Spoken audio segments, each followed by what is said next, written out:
Hello everyone, আসসালামু আলাইকুম। Bangladeshi blogger রূপা চ্যানেলে সবাইকে স্বাগত জানাচ্ছি। আমি রূপা বলছি। আশা করছি সবাই অনেক অনেক বেশি ভালো আছেন, সুস্থ আছেন, নিরাপদে আছেন আল্লাহর রহমতে। আলহামদুলিল্লাহ আমরা বেশ ভালো আছি, সুস্থ আছি। নতুন ভিডিও নিয়ে বরাবরের মতো চলে আসলাম। আই হোপ আজকের ভিডিওটি ভালো লাগবে। আমি শুরুতে বলে নিচ্ছি, আমার একটু সর্দির প্রবলেম হচ্ছে, আবার গলাটা একটু বসে গিয়েছে, এই জন্য একটু ভয়েসটা কিন্তু অন্যরকম শোনা যাচ্ছে। আজকে ছুটির দিনে আমি খুবই ব্যস্ততার মধ্যেই কাটাই, কারণ দেখা যায় কি যে একটু বসে থাকলে কাজের 12টা বেজে যায়।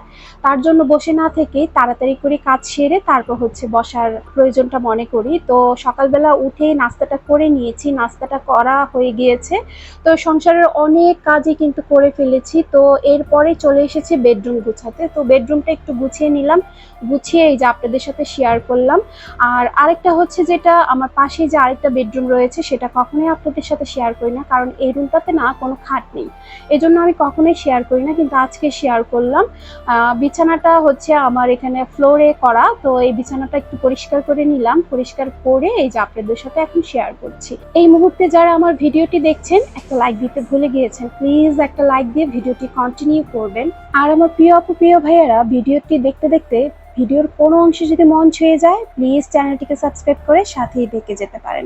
আর যারা অলরেডি সাবস্ক্রাইব করে সাথে আছেন তাদেরকে জানাই অসংখ্য অসংখ্য ধন্যবাদ। আমি কিন্তু কথা বলতে বলতে আমার ঘরের কাজগুলো করছি আর আপনাদের সাথে শেয়ার করছি।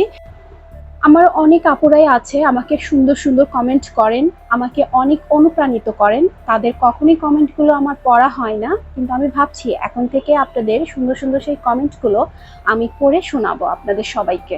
তো এটা হচ্ছে আমার ড্রয়িং রুমটা। তো ড্রয়িং রুমটা আমি পরিষ্কার করে এই যে আমি দেখাচ্ছি, আপনাদের সাথে শেয়ার করছি। Jasmine Swapna Sabbir blog ID থেকে আমাকে কমেন্ট করেছে, আসসালামু আলাইকুম প্রিয় আপু, কেমন আছেন? ওয়ালাইকুম আসসালাম আপু, আমি অনেক ভালো আছি, আপনি কেমন আছেন? আপু আরও লিখেছে, আপু আপনার ভিডিও দেখি আপনার কথা এবং কাজ দুটোই খুব বেশি ভালো লাগে। অসংখ্য ধন্যবাদ আমার প্রিয় আপু আপনাকে। তো এখানে কথা বলতে বলতে আমি চলে এসেছি দুপুরের রান্নায় আজকে রান্না করব ভুনা খিচুড়ি ও চিকেন ঝাল ফ্রাই। তো এখানে আমি চিকেন ঝাল ফ্রাই করার জন্য এখানে মশলাটা কষিয়ে নিচ্ছি। আমি ব্রয়লার মুরগি দিয়ে আজকে চিকেন ঝাল ফ্রাই করব। এখানে আমি বোনলেস চিকেনটা নিয়েছি। তো চিকেনটাকে খুব সুন্দর করে ছোট ছোট করে পিস করে নিয়েছি। আর আমি কখনোই মুরগির মাংস ভেজে রান্না করি না, আমি সবসময় এভাবে কষিয়েই রান্না করে থাকি। তো সেটাই কিন্তু এই যে আপনাদের সাথে শেয়ার করছি। আর এখানে মশলাগুলো যা যা লাগে মুরগি রান্না করতে সেই মশলাগুলো কিন্তু আমি দিয়ে দিয়েছি। মশলাটা কষানো হয়ে গেলে এই যে মুরগির পিসগুলো কিন্তু দিয়ে দিচ্ছি। শিমুস লাইফস্টাইল ব্লগ আইডি থেকে আপু আমাকে কমেন্ট করে সবসময় এতটাই আমাকে অনুপ্রাণিত করে। আপু কমেন্টগুলো সবসময় খুব বেশি সুন্দর হয়, আপু সবসময় খুব সুন্দর সুন্দর কমেন্ট করে। আমি শিমু আপুর কমেন্টগুলো একটু আপনাদের পড়ে শোনাই। রূপা আপু, তোমার অনেক গুণ, তোমার কাজগুলো খুব বেশি সুন্দর, তুমি কথা খুব সুন্দর করে বলো এবং তোমার প্রতিটা কাজ, তোমার রান্না আমার খুব বেশি ভালো লাগে। আসলে কথা কি, শিমু আপু অনেক ভালো মানুষ। শিমু আপুকে আমি কখনোই দেখিনি, এখানে ইউটিউবের মাধ্যমে শিমু আপুর সাথে আমার একটা বন্ধুত্বের পরিচয় হয়েছে। আমি বড় বোনের চোখে দেখি শিমু আপুকে। শিমু আপু সবসময় আমাকে খুব সুন্দর করে কমেন্টগুলো যখন করে আমার এত ভালো লাগে, আমার মনে হয় যে হ্যাঁ, আমার বড় বোনই আমাকে খুব অনুপ্রাণিত করছে। শিমু আপু, তোমাকে আমি অসংখ্য অসংখ্য ধন্যবাদ জানাচ্ছি। আমার রান্নাই শুধু সুন্দর না, তোমার রান্নাওগুলো খুব বেশি ভালো লাগে আমার কাছে। যাই হোক, কথা বলতে বলতে এখানে আমি রান্নাটা কিন্তু একদম কমপ্লিট করে ফেলেছি। তো চিকেন ঝাল ফ্রাইটা ফুললি রেডি হয়ে গিয়েছে।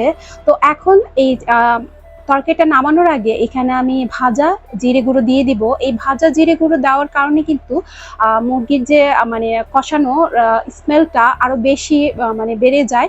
তো সেই স্মেলটার জন্য কিন্তু আমি নামানোর আগে এখানে ভাজা জিরে গুঁড়ো দিয়ে দিলাম। আমার আরেকজন প্রিয় আপুর কমেন্ট আমি পড়ে নিই।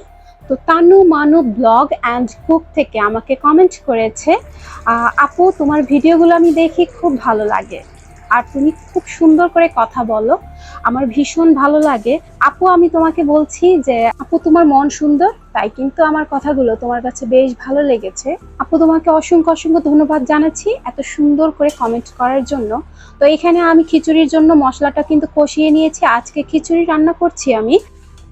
পোলাওর চাল দিয়ে, মসুর ডাল দিয়ে আর হচ্ছে মুগ ডাল দিয়ে। তো মুগ ডালটা কিন্তু আমি একটু ভেজে নিয়েছিলাম, তো মুগ ডালটা ভেজে একটু ভিজিয়ে রেখেছিলাম ঠান্ডা পানিতে।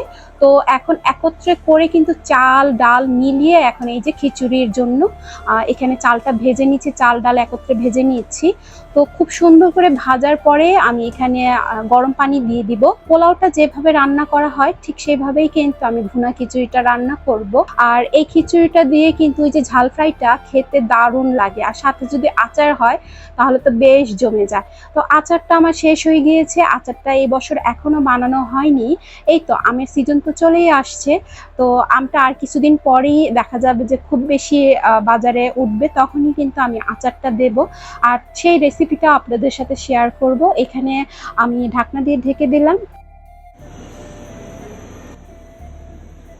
এই যে আমার খিচুড়িটা কিন্তু অলরেডি একদম হয়ে গিয়েছে, এই যে দেখেন একদম সুন্দর ঝরঝরে ভুনা খিচুড়িটা হয়েছে।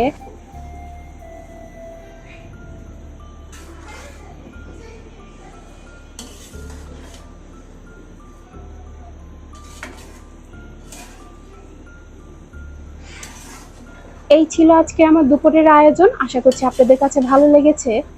আমি খুব কাছে থেকে দেখিয়ে দিলাম খিচুড়িটা কতটা ঝরঝরে হয়েছে। তো আজকে এখান থেকে বিদায় নিচ্ছি, আপনাদের সকলের সুস্থতা কামনা করে। আপনারা সকলেই ভালো থাকবেন। আল্লাহ হাফেজ, আসসালামু আলাইকুম।